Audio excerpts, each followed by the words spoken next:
Compass Mining makes Bitcoin mining accessible to everyone. Start mining in as little as 48 hours with our turnkey hardware, online and mining directly to your Bitcoin wallet within 2 business days. Find out more at compassmining.io and get started now. Hey miners, welcome back to the channel McNallie Money, the new home of power mining analysis. Well, here we have it, Monday morning. Markets are moving in a big way over the weekend for Bitcoin. As a result, the miners are off to a great start this week. In addition to that, we also got some big news out from Riot and Bitfarms in relation to their ongoing M&A discussions, and some news from IREN, which I think is very welcome to many IREN shareholders. So a lot to go through in today's presentation, plus more. Before we do though, please take a second, smash the like button, guys. Big help to myself and the channel. If you're not already subscribed, McNallie Money, feel free to join and let us know in the comment section below how you're feeling about the miners overall, your price target for Bitcoin heading into the final few months of the year, and your outlook for 2025. Now, with that being said, let's get into today's video.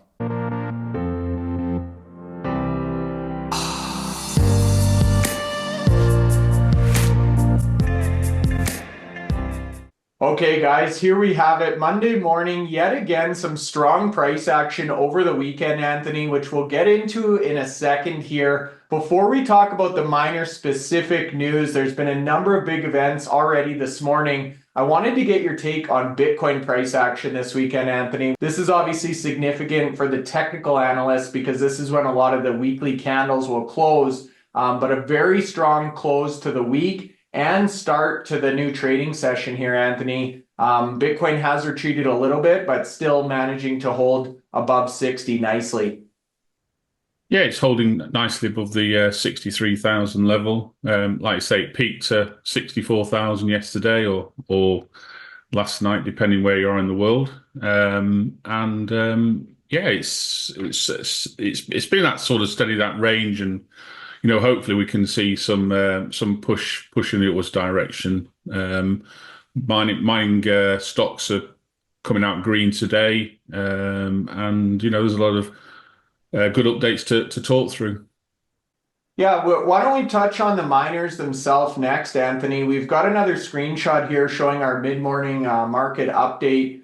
Relatively green across the board. Many of these companies showing a lot of strength here to start out the week. Obviously, Bitcoin price improving helps hash price, which makes the whole equation a lot more fulfilling or profitable for these miners. But off to a strong start here, Anthony. The question we keep asking ourselves is this the rally we've been waiting for? Or is this another kind of 2 steps forward, 1 step back situation? Hard to tell at this point, but definitely shoots of green, as you would say, hey? Yeah, green shoots is always welcome, but we know that the Bitcoin price is a volatile asset class and can be volatile by anything 3 to 5% on a daily basis. The mining stocks themselves, they can be even more volatile. They can be, we've seen some of these stocks here, even on this list here, go up 30, 40, 50% in one day. And so those people who invested should understand that they're investing in a very volatile market. But it's pleasing to see that the correlation is still there with the Bitcoin price, and Bitcoin price it's slightly higher than it was at the close on Friday, and the Bitcoin mining stocks are reflecting that. Well, the majority are anyway, with only Soluna showing red currently. And we did talk on Friday. Actually, we did a weekend podcast as well, Anthony, on Sunday, talking about that correlation and the fact that we have seen Bitcoin miners tend to lag Bitcoin price slightly. Another thing we brought up on the weekend, and speaking of volatility, Anthony, is a little interesting trade competition. Not sure on exactly what we're going to call it yet. Maybe Miner Madness might win the cake, but Anthony, the thinking here is people can put their money where their mouth is. We're going to open up a competition. Everyone watching the video, all you have to do is put your top 3 miner picks for percentage gains from October 1st through to the end of this year, December 31st, along with your price target on Bitcoin for year end. So we're going to be running this Miner Madness competition, Anthony. We'll be compiling everyone's picks. We're actually going to be doing updates every 2 weeks in our newsletter, so you can see which of the companies has performed the best. Obviously, the Bitcoin price. The Bitcoin price is what we'll use in the event of a tie. For example, if you and I were to pick the same three miners, Anthony, but this was actually your brainchild. I know you did a very similar thing with some of the other analysts last year and had favorable results. So why don't you walk us through kind of this idea and where it came from? Yeah, it just keeps us all interested in the market, whether you're actually investing in the mining stocks or not. But if you've got an interest in the mining stocks, and and think you're a sort of like an analyst yourselves, then we're having a little bit of a competition to see how, who can highlight the sort of like the three miners that will progress well between a period, say like the 1st of October through to the end of the year, and it'll be some sort of like a notional investment of say $300 into three mining stocks. Your first pick will be $150, your second pick will be $100, and your third pick will be $50. And that notional amount, you're not actually paying any investment into this, by the way, it's just notional.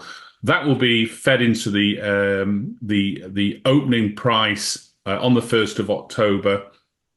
And then looked at, we'll do regular features and updates as we go through to the end of the year. And at the end of the year, we'll determine like who's come out with with the best results. And there's lots of mining stocks to pick from. I know there's a few favorites out there, but it's interesting, to find out where the growth's going to be during that quarter. It might be some of the big names that that you look at, the Marathons and the CleanSparks and the Riots and the CIFRs. But then also you've got some of the smaller miners that can really move with some good news. The likes of Soluna, we saw at $8 plus in recent months. DMG, even Gryphon Mining, which is performing higher today than the rest of the miners. So there's a lot to choose from.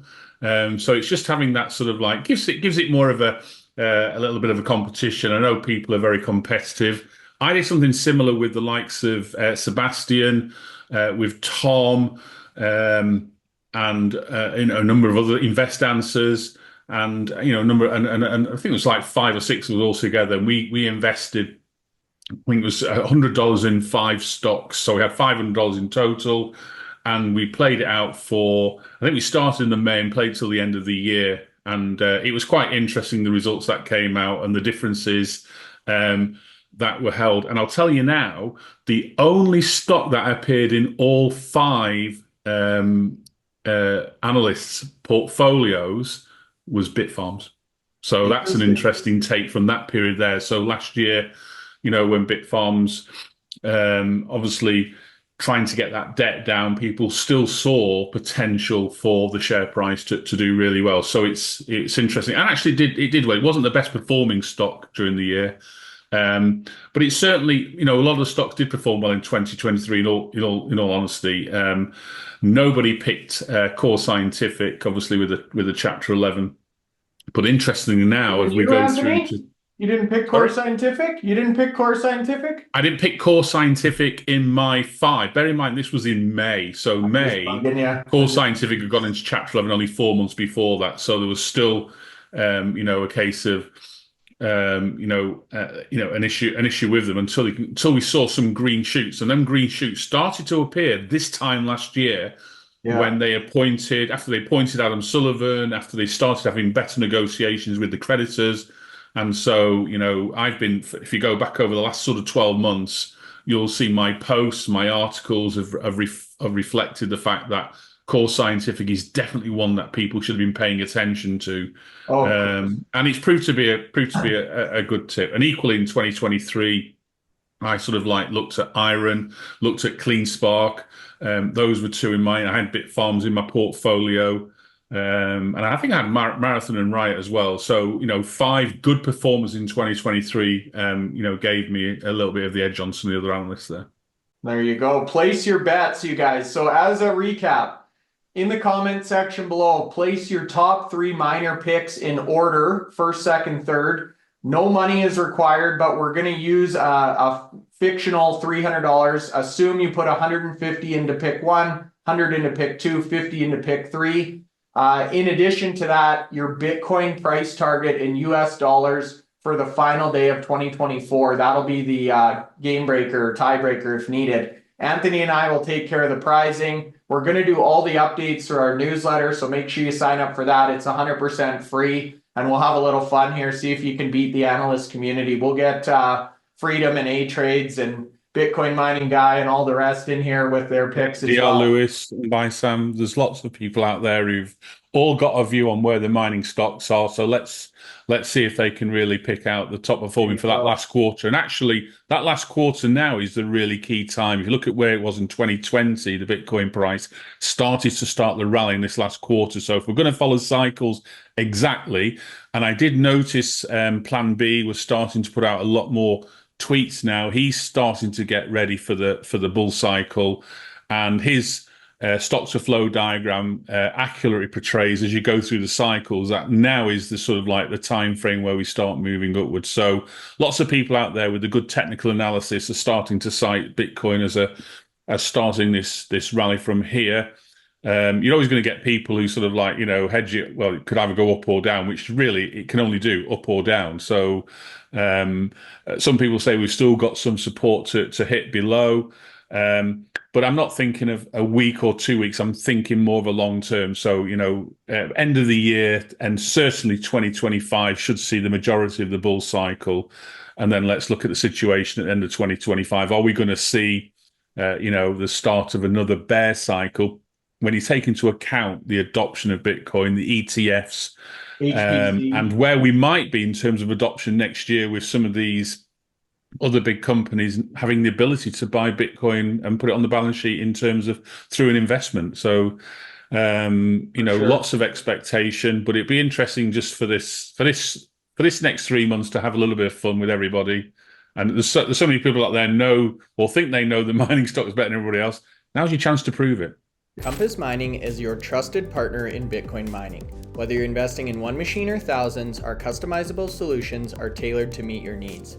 We are your experts in Bitcoin mining, offering a platform where individuals and businesses can purchase hardware, host machines, and access a range of ancillary Bitcoin mining services. We also specialize in large-scale site development and data center operations. Discover more at compassmining.io and see how we can power your success today.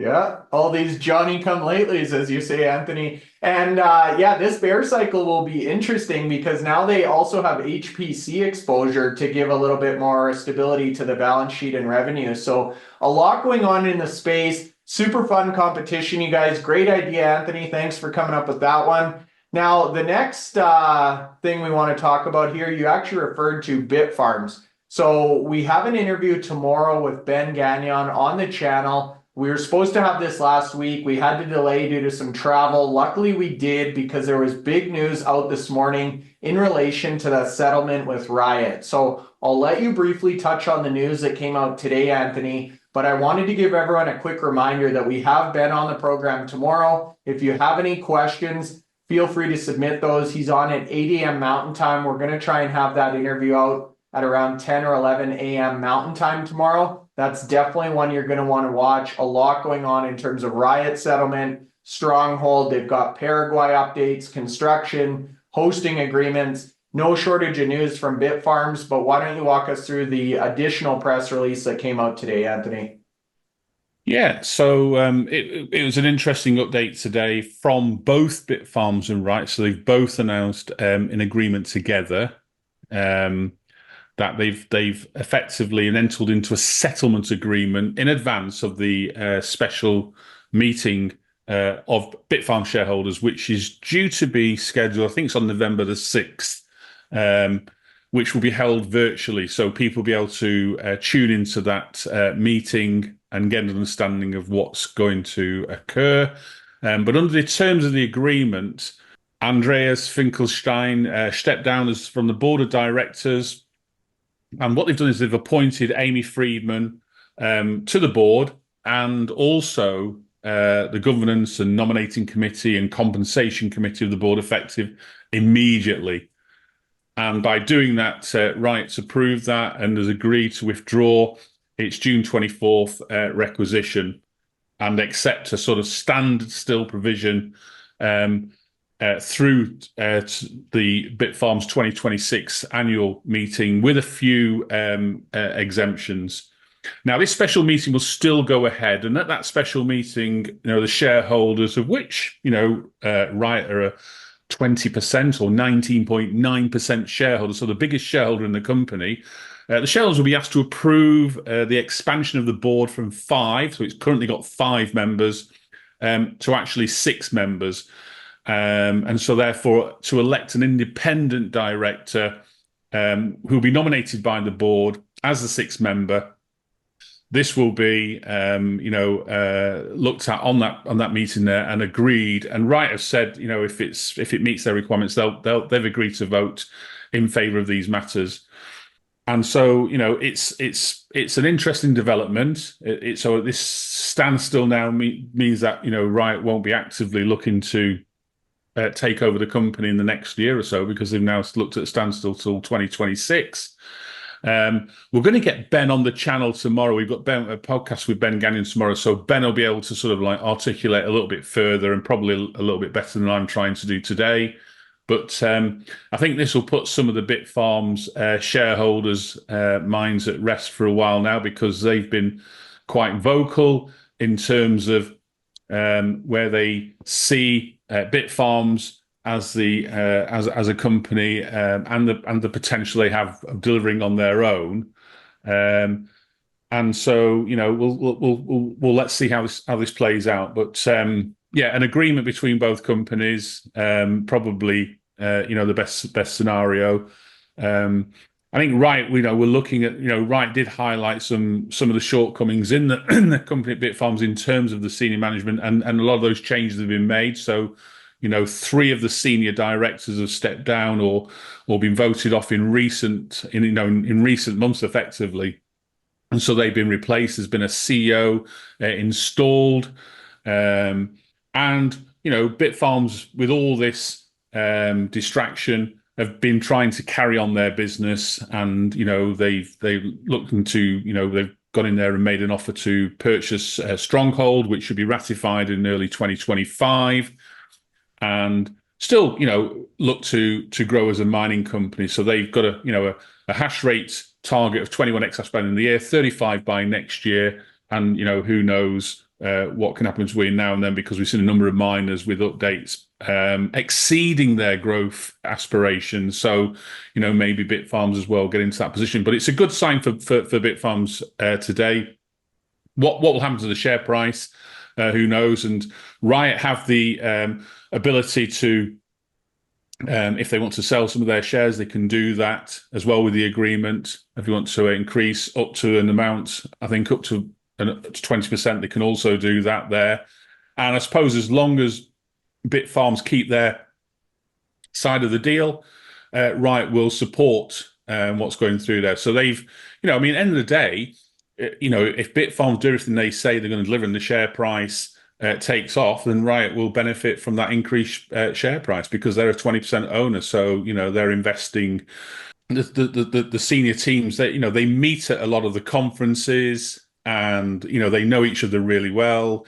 And so, a lot of them will be sort of like, to a certain extent, will be friends. And so, this will be, a good way of, having the ability now where they can discuss things in a more managed way with each other without having to worry about the outcome, because things have been agreed and settled. So, a good day for both. I mean, both companies, and I've said this before, have got strong growth aspirations. We've seen that. We've been fortunate. We've been to the Riot site at Corsicana, so we've seen that one in operation there, and we expect big things from Riot this year. Riot have never added any of the Bitfarms exahash in their growth targets, so they're still in line to deliver 36 exahash this year, and a significant jump next year as they fully expand out at the Corsicana site. They've still got another 600 megawatts there to deliver immersion cooling, because that's going to be a 1 gigawatt immersion cooled site on completion. So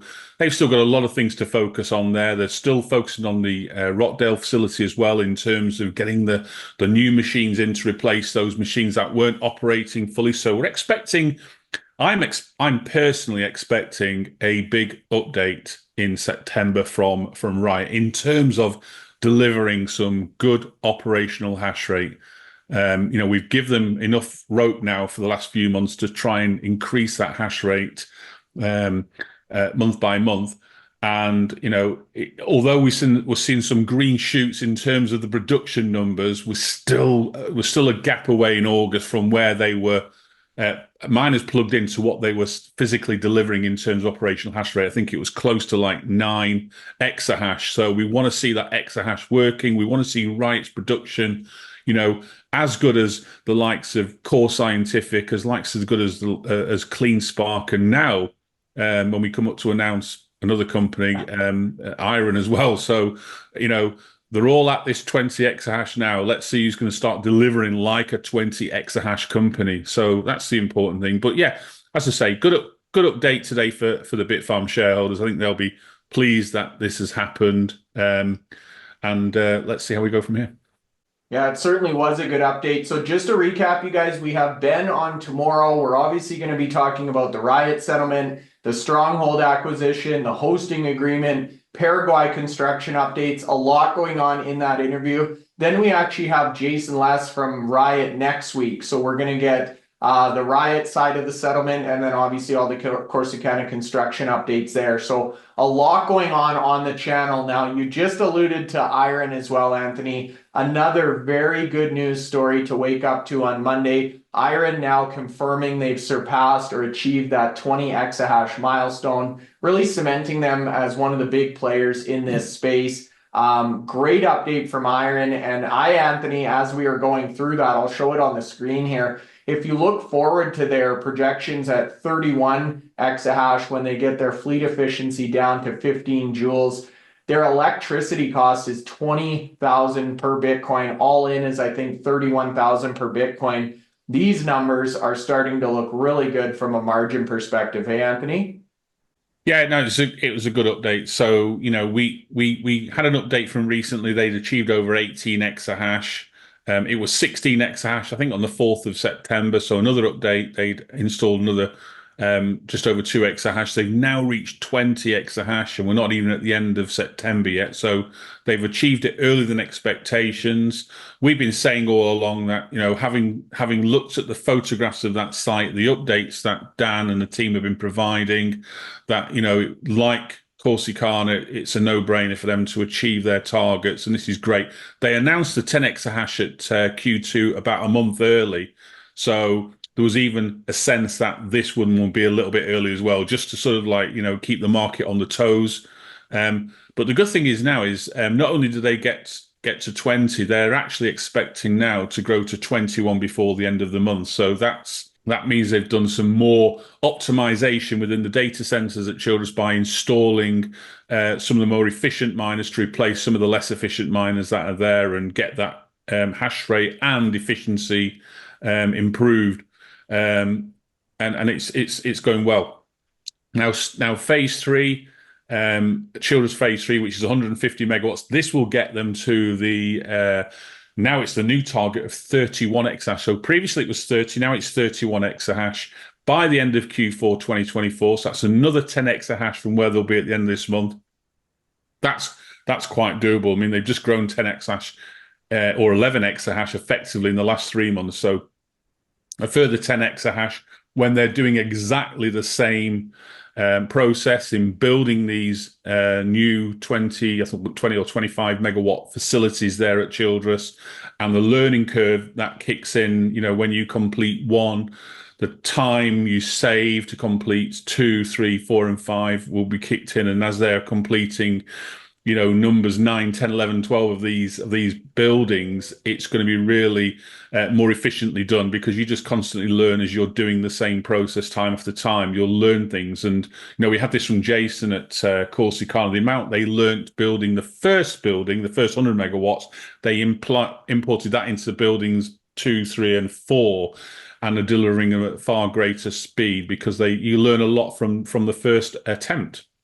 And so, they're going to get to 31 exahash by the end of the year, and they'll have an efficiency of 15. That will be, effectively the lowest efficiency of all the mining companies in North America. I mean, they're already at 16 now, which is the lowest by a considerable amount. CleanSpark, I think they last reported they were just over 21 or 22. So there's a big difference there of probably, close to 30%.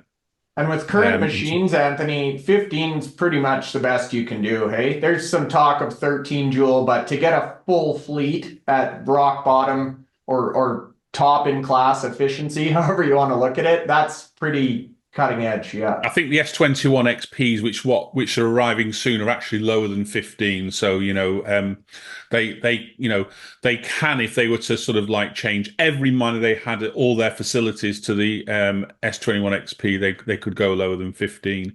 But they still they're still using probably S19 XPs at some locations. They're probably just getting rid of all the S19, the basic models. And then having a mix, but the emphasis here is on pretty much a large proportion of their fleet will be S21 T21 sort of machines, and getting to 31 exahash by the end of the year at 15 joules. You're quite right. The all-in cost of mining a Bitcoin will be about $30,000. So and that's a cash cost. That doesn't include depreciation or stock compensation or any gain or loss in or unrealized gain or unrealized losses in value of assets or anything like that if they start to maintain any Bitcoin hodl. But that's the cash cost. That's the cost that you have to physically pay out. So you've got to pay your staff, you've got to pay your energy costs, you've got to pay your travel, your insurances, all them sort of cash costs. They'll be all covered. That's within 30,000 per coin. Now, bear in mind, in August they showed an energy cost of about 30,000 per Bitcoin. So you can see how much the impact of efficiency has on the Bitcoin Bitcoin cost to mine. So when you're getting down to that 15 joules a terahash, it means it's taking less energy to produce a Bitcoin, therefore less cost. So 30 is going to be really, really industry sort of like high. And if the Bitcoin price, is 80 to 100,000 end of the year, that gives them a really, really high margin to start achieving. So yeah, positive. And then we look at 2025, just a mere 19 exahash more to achieve over the next 12 months from the end of Q4. And fully expecting to do that because it's going to be on the same site. So, they've grown from, I think, 6 exahash at the start of the year up to 31. So they'll have grown 25 exahash in 2024, and they're asking for 19 exahash in 2025. So possibilities we might see that even that total increase, or it might be because actually they're being optimistic in terms of the fact that they're also trying to grow their HPC AI business unit as well.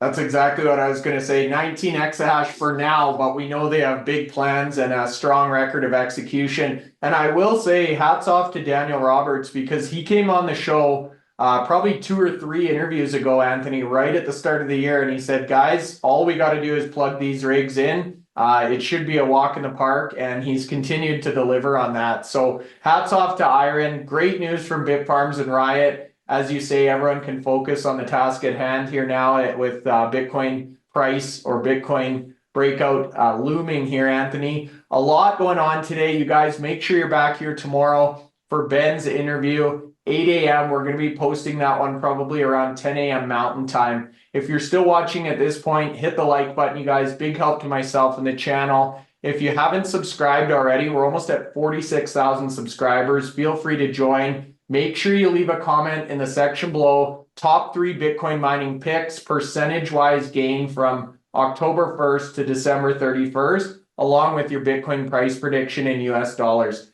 Thanks for watching. We'll see you here tomorrow.